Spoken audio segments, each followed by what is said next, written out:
Au golf de Rougemont, je me permets donc de me présenter rapidement. Olivier Thomas, le greenkeeper en place depuis 3 ans sur le site.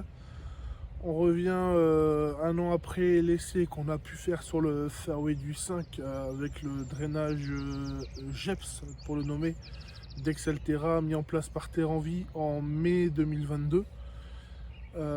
L'idée c'est qu'on puisse vous donner un petit peu le feedback du l'essai sur le fairway.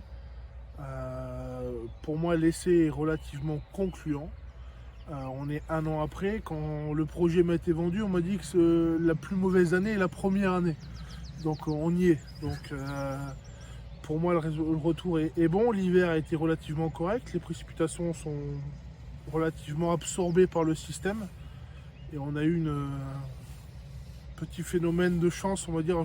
Franck Muller, il connaissait un peu le retour. C'est un retour capillaire en période estivale. C'est-à-dire que le système absorbe dans les précipitations l'eau, mais il est capable aussi, quand le système racinaire en a besoin, d'avoir un retour capillaire. J'ai une photo aérienne que je vous ferai parvenir aussi du parcours en période estivale, fin juillet, où l'ensemble de mes fairways sont complètement brûlés par rapport aux restrictions d'arrosage. Seul ce fairway, laissé les 5000 m2, est resté complètement vert. Donc c'est une bonne chose aussi. Et après, c'est vraiment comprendre que le système a un flux d'eau sur le profil. On a fait ce système de GEPS sur le fairway du 5 parce qu'on a essayé du drainage conventionnel il y a de ça 3-4 ans. Les résultats sont mauvais. En juin 2021, au mois de juin, normalement, on n'a pas de souci de tondeuse. Et en l'occurrence, on a eu des soucis où des tondeuses sont posées sur les châssis. Donc une forte année de précipitation. Donc on s'est dit qu'il fallait vraiment faire quelque chose d'urgent sur ce fairway. Donc c'est pour ça qu'on a entamé le système le GEPS. Donc un an après, on est relativement satisfait. Vous pouvez le voir, elle est juste là, avant la partie avant les temps.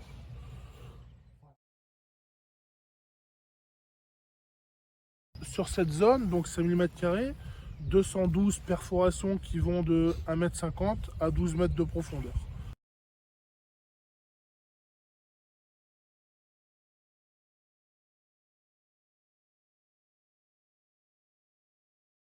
Après, ce qu'il faut bien prendre en compte aussi, c'est l'impact par rapport au jeu.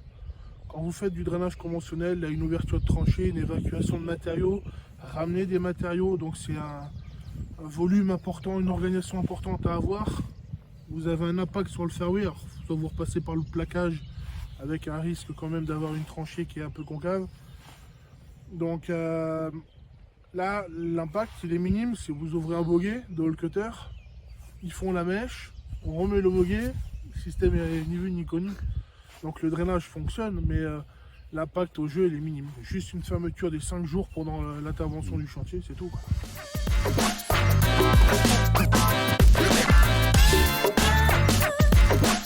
Un calpinage pour le GEPS, c'est qui explique la problématique générale à Excelterra.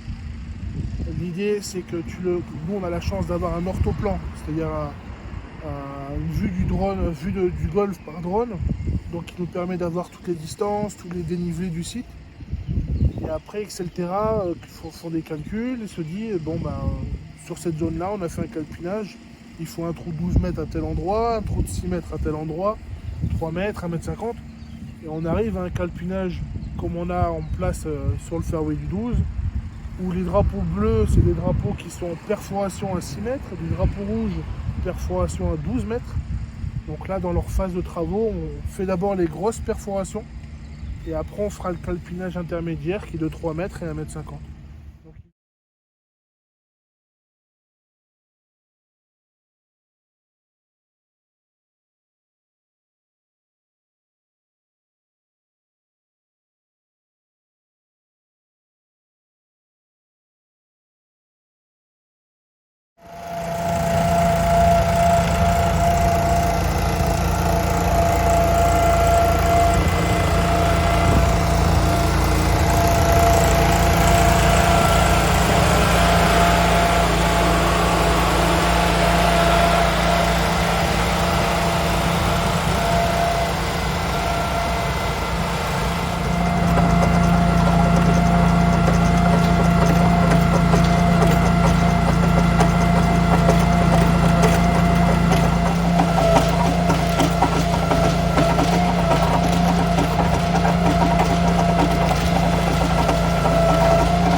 Perfect.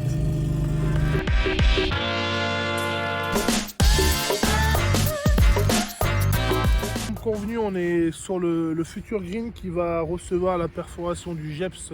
Donc là, on a des problématiques de construction à l'origine du golf. On a une couche de drainage au niveau de la granulométrie qui n'est pas très bonne. Ils ont installé un liner au-dessus du drainage avant le sable. Et lors de la construction des greens, ils ont terrassé, ils ont donné les formes avec le sable. C'est-à-dire que la couche drainante est à plat. Et c'est le sable qui est par endroit de 30 cm, par endroit de 60 cm. Donc on a des gros problèmes d'évacuation, de stagnation d'eau sur nos greens. Donc c'est pour ça qu'on s'est dit on va tester un green. Si le système marche, eh ben, on envisagera de rénover le reste de nos greens qui ont actuellement des soucis. Donc sur ce green, il y aura 104 perforations. Donc un green qui fait 460 mètres carrés. De souvenirs, si je dis pas de bêtises, il y a 7 trous de 12 mètres. Il va y en avoir une quinzaine de 6. Et après, c'est des perforations entre 1,50 m et 3 mètres. Donc la problématique d'intervenir sur un green, c'est quand même la stabilité, ne pas marquer. Donc là, ils travailleront avec des plaques anti-arrachement.